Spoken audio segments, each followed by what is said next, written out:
All right. Um, well, as folks are joining us here, I think we have a nice group today. Thank you again, everyone, so much for being here on Zoom. I hope you have grabbed lunch. Our hope with this program is that it can be a very informal over lunch kind of a thing. My name is Greer Luce. I am the Curator of Education and Public Programs at Morven. Um, really excited to welcome you all today to our very first Curators Corner. This is a new program that we've started to hopefully offer some insight, a little bit of a behind the scenes look into the world of curatorial stuff here at Morven, for lack of better words there. So this means behind the scenes on exhibition development, behind the scenes on research that we do here at the museum, as well as behind the scenes on collections and some of the things that we have, the objects, the paintings, the documents, the photographs, and whatnot that we have in our collection here at Morven. So we're planning on doing these a couple of times a year. Beth, who I'm going to introduce in a minute, will tell you a little bit about our next Curators Corner, which will be in October, and what we're going to talk about there.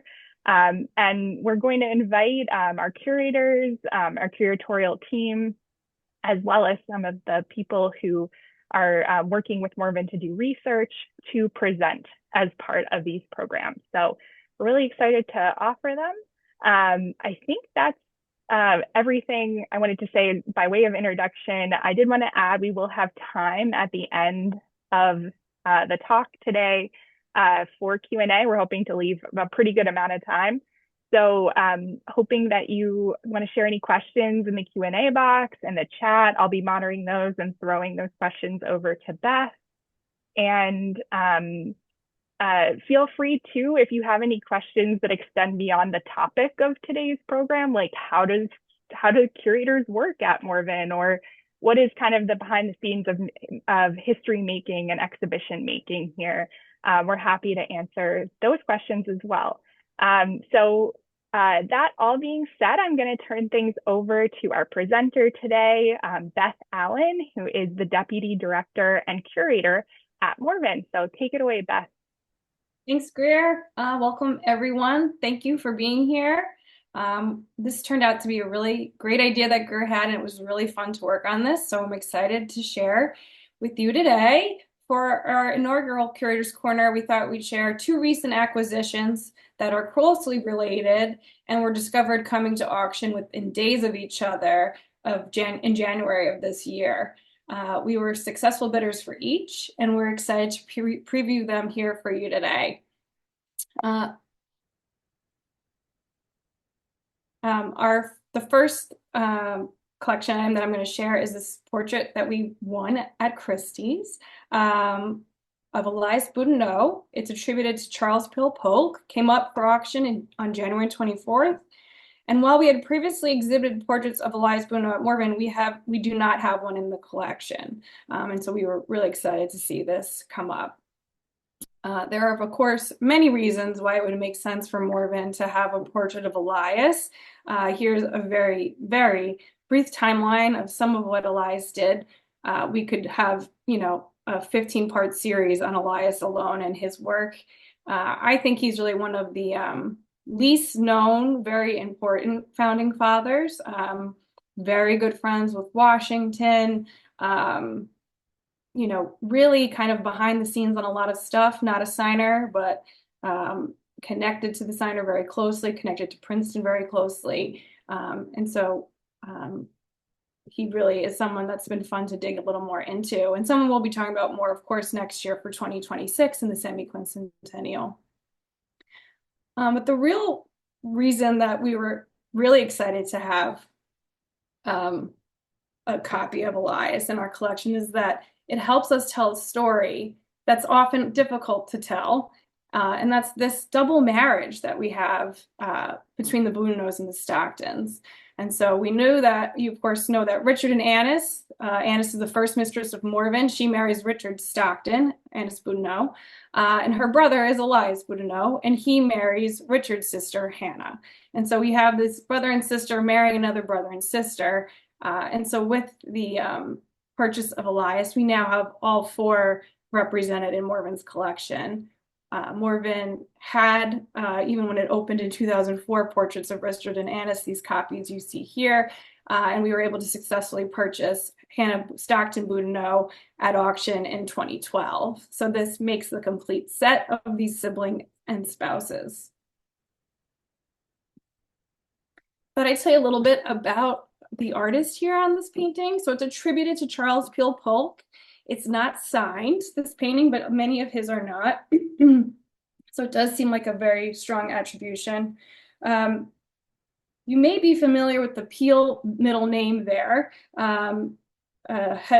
More famously known patriarch of that family is Charles Willson Peale, and he kind of famously had a very large family, named many of his sons after Renaissance artists, Titian, Rembrandt, who are also artists. So Charles Peale Polk was his maternal nephew, and when Charles Peale Polk became orphaned at the age of 10, he was sent to Philadelphia to live with his uncle, Charles Willson Peale, who then also trained him as an artist. We know that Peale often had his students trained by making copies of his own canvases, and we know that the first known documented canvas by Polk is a 1783 copy of a bust of Washington that Peale, his uncle, had done, that Polk completed when he was 16. And I thought I'd share, this is kind of a famous painting that Charles Willson Peale does of the Peale family. And you can see Charles Peale Polk's mother in this painting. She's seated at the table there, and I've kind of annotated her with a gold arrow above her head. So it's Charles Willson Peale on the left with his artist palette. And so Elizabeth Digby there under the arrow would have been his sister. We don't really know how she died. It's presumed maybe she had consumption like one of her older brothers did. She seemed to be, one art historian says she's always looking very pale and unhealthy in paintings. And so that's one thought, that she did not get to live a long life due to consumption. So I thought it could be fun to look at some of the works of Polk and his uncle side by side.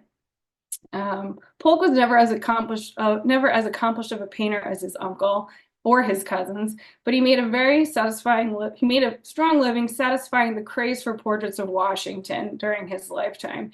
He made dozens of copies of Washington, all of them heavily influenced by his uncle. Here we see two portraits of Washington at Princeton. You might be very familiar with the large Peale Princeton University Art Museum that depicts Washington after the Battle of Princeton. However, today I chose to show you this one on the left, which is from Mount Vernon collection, because it was actually commissioned by Elias Boudinot.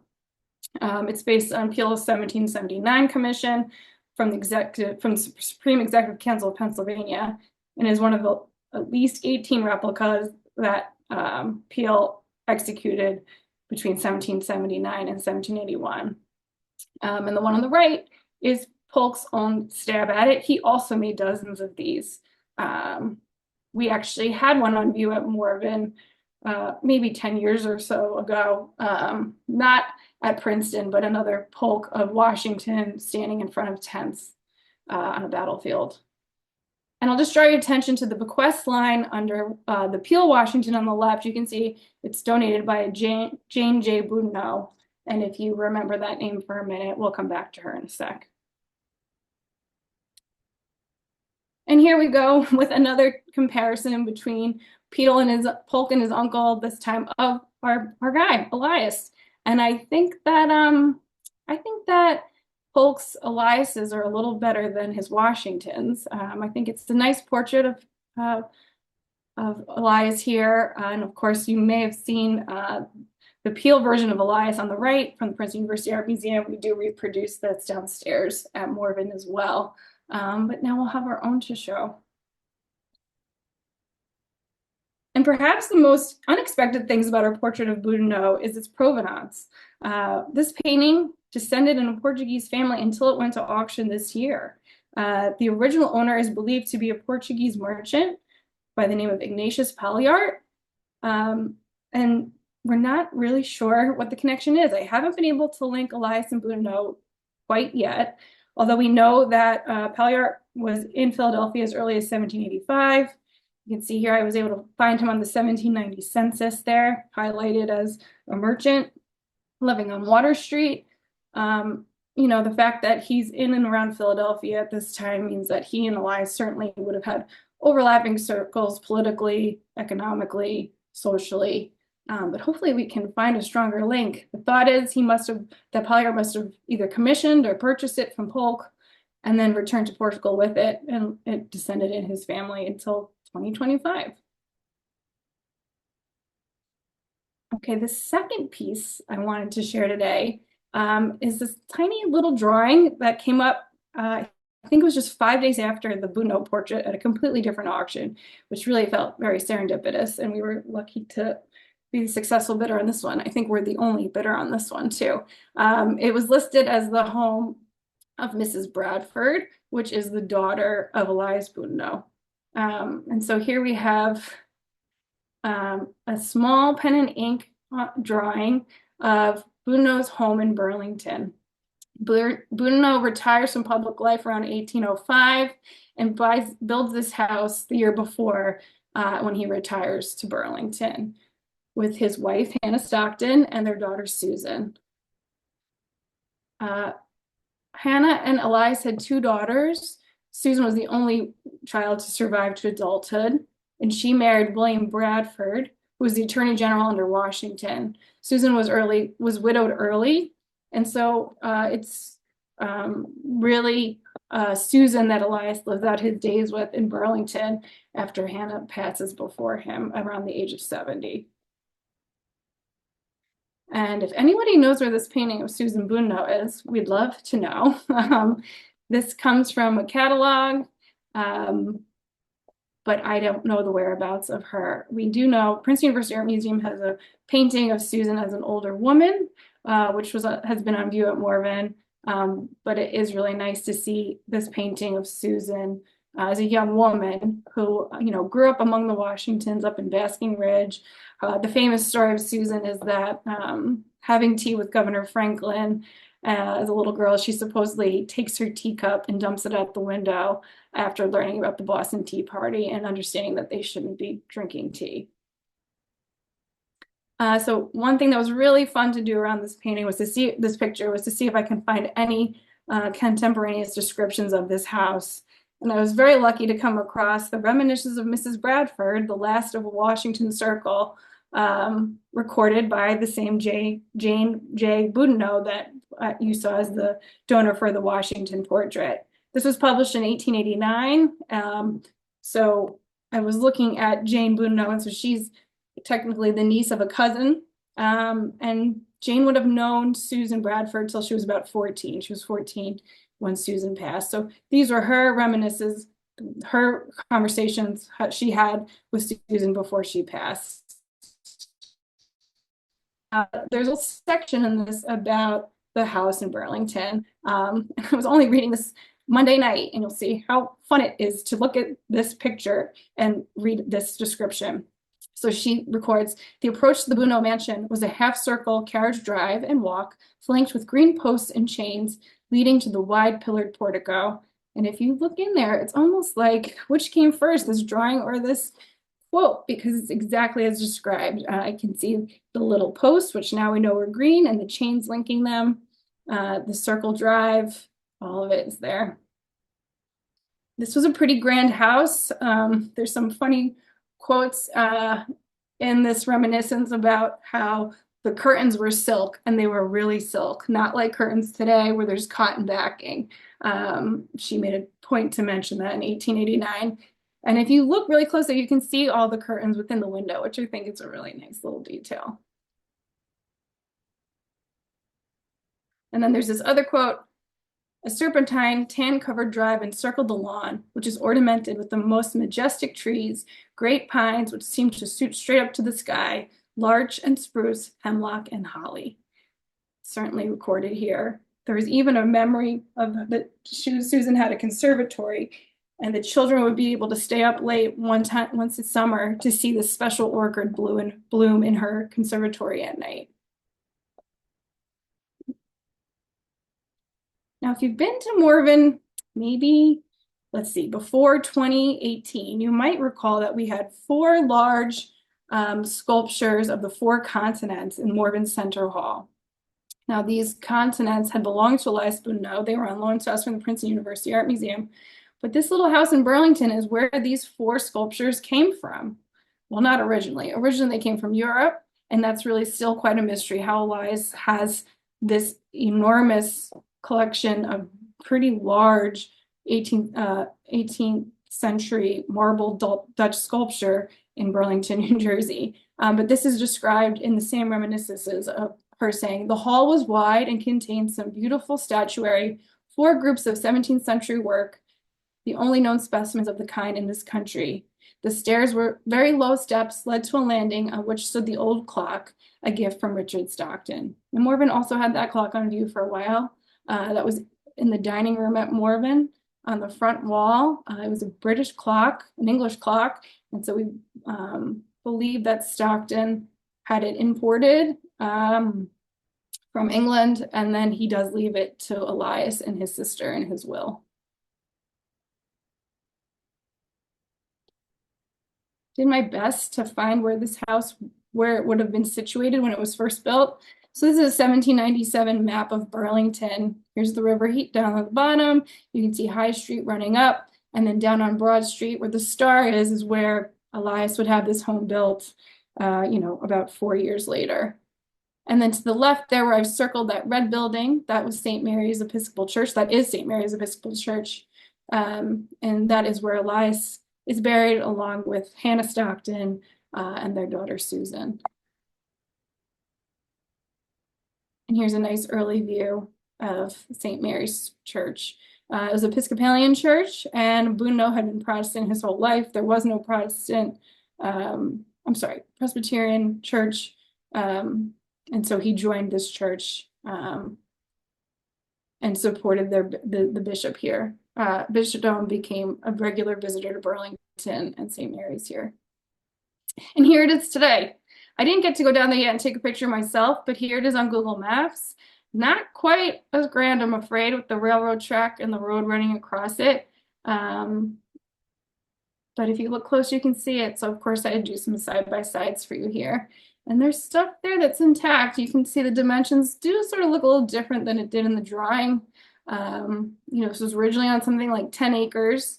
And now it's been divided into a type of two-family home there. You can see the doorway split in two.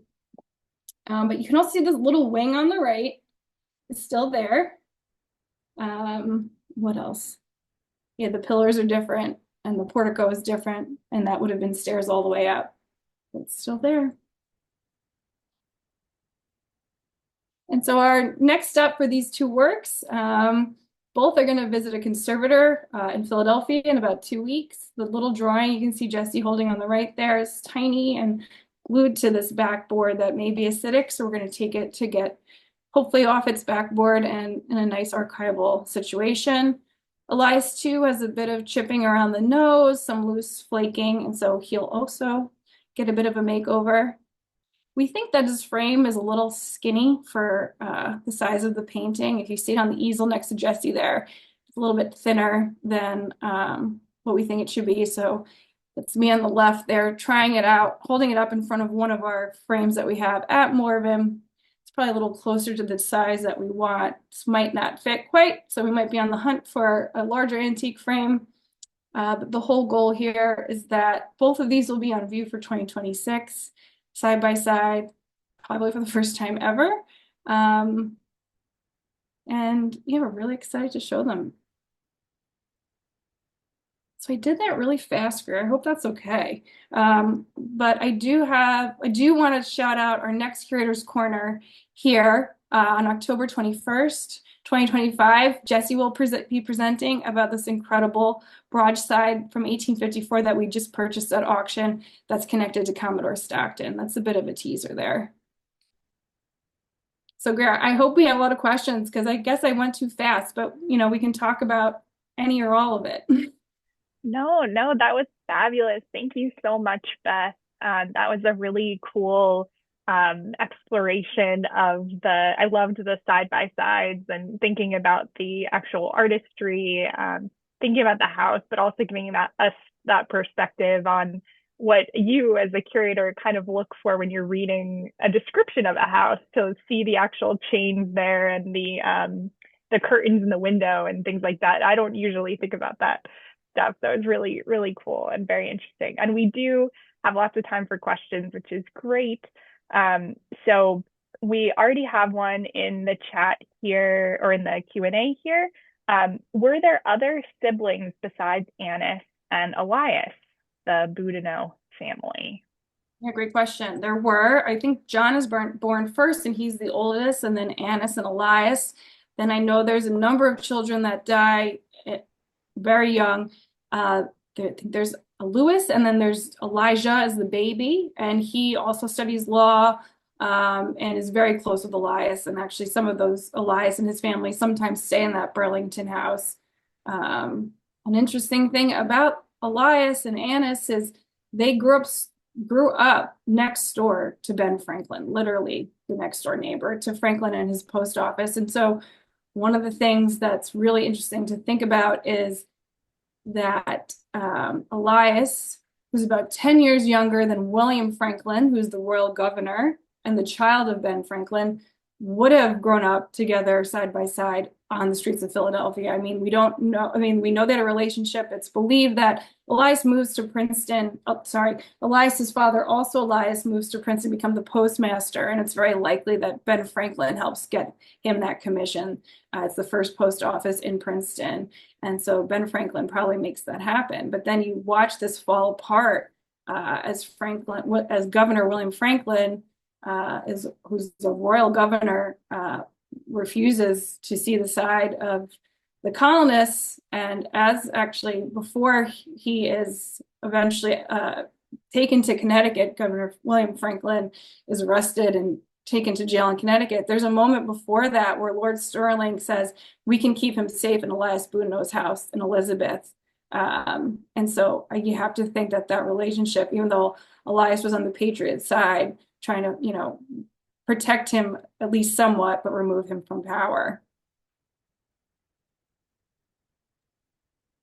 That actually leads nicely into a question that I have.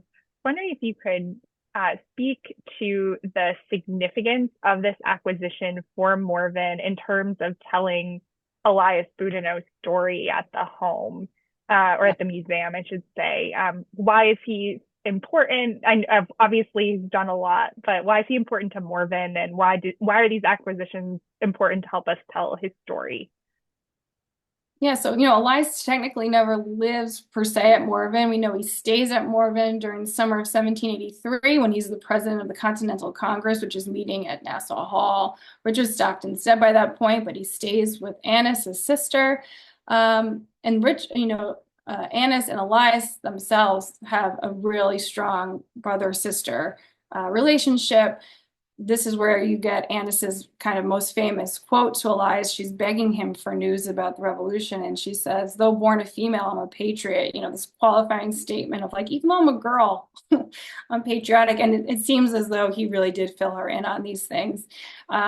Washington is part of this story too. Annis corresponds with Washington, and really Elias and Washington's relationship is very, very close. We know that Elias commissions that Washington painting because of just how much he adores him and how closely they work together.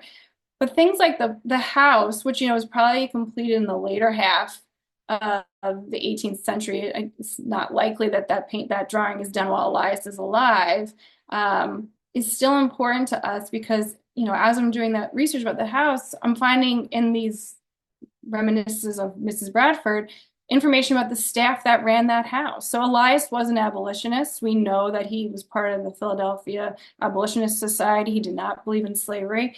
And so we see a mention in that story about his butler, Ambrose, who is from Africa. English is his second language, and really lays out details of this person who I think may have come here enslaved and then freed. There's another instance of Elias helping enslaved people find safe homes and fight for their freedom. And so just by this drawing of a house, there's a potential here for us to tell more stories of who's living in this house and who's working in this house. That house looks so grand in the drawing, and there was a servant staff of 12. And she talks about how there were black servants and there were white servants, and they didn't, well, it seems that they were all free. They still did not eat together. And so that little drawing is a way to kind of jump into these stories. If you come to Morven and you've seen our permanent exhibit, it's not really object heavy. And that's because we don't have a huge collection. And so things like this, you know, permanent is only semi-permanent. Someday we'll change that first floor. And so the more that we can build up our collection from all these points of view means that that next installation of the first floor might look a little different and have more opportunity for objects as we can slowly grow what objects we have and care for. I feel like you keep setting me up for the questions that I had in my head because I was going to ask you to speak a little bit to how you go about acquiring objects. So you were very upfront about, you know, the painting and the drawing were both things that you bid on at auction. So I was wondering if you could speak to how do you decide what you're looking for? And then what's the process for keeping an eye on all these auctions and avenues for acquiring objects? Yeah.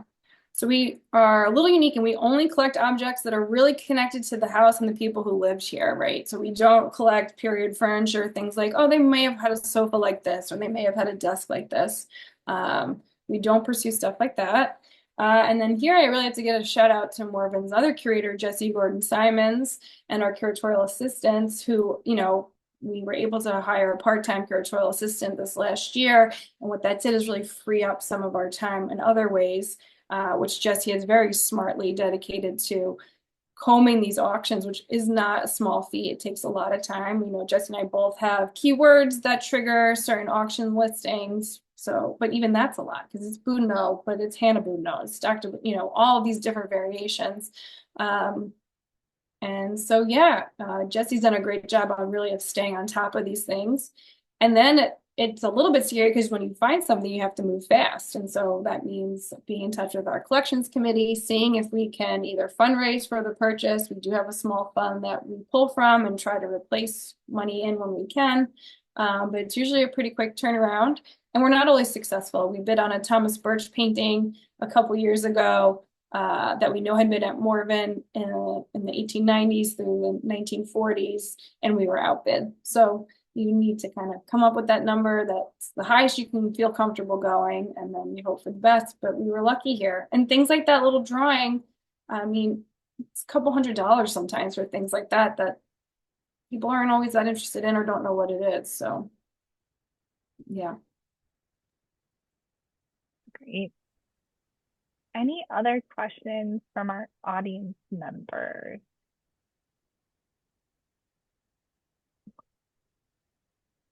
All right. Well, I'll ask one more. Oh, looks like we have one that popped up in the Q&A. And then I do have one kind of concluding question.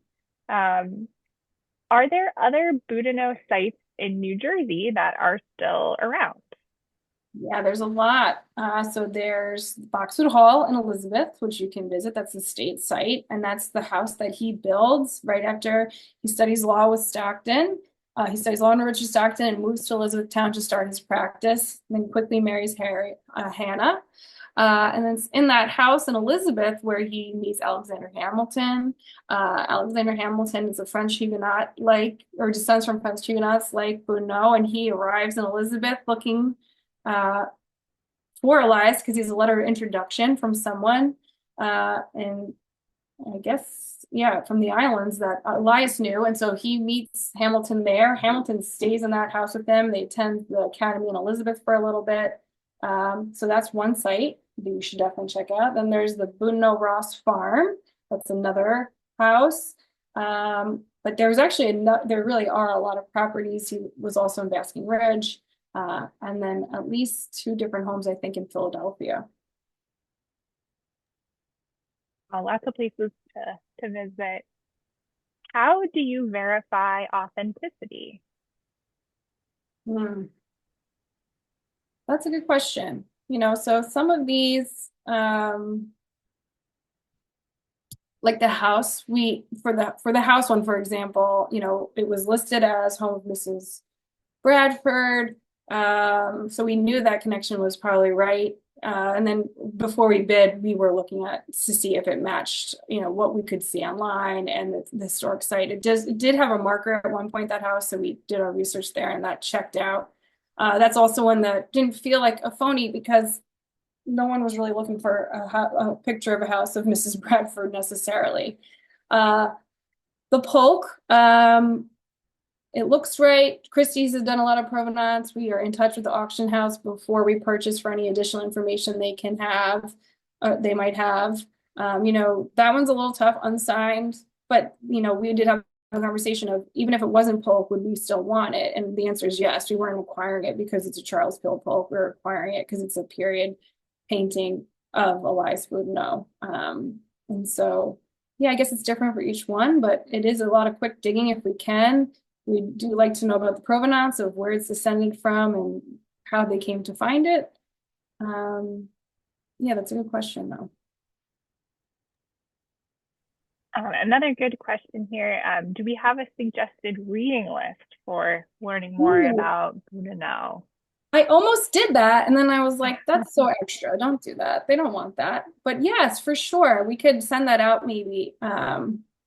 Where I do have a bunch of things that I have been reading the last few weeks to get ready for this. Okay, great. Yeah, we can absolutely send that out with the recording of today's program via email. So good question.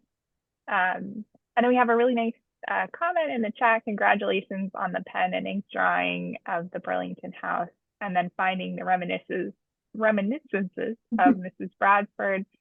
Great to have that added knowledge and links. So Thanks. great. All right. Well, I think unless we have any other audience questions, I don't think there's any problem with wrapping up a little bit early and letting folks get off to the rest of their lunch. I think we really wanted these programs to be kind of quick little bites that you can jump in on just to learn a little bit more about the work that we do and some of the, again, behind the scenes. And Beth, you did such an incredible job doing that today. So thank you so much. And thank you all for being here for our first Curator's Corner. And we look forward to seeing you in October. Thank you. All right. Take care, everyone.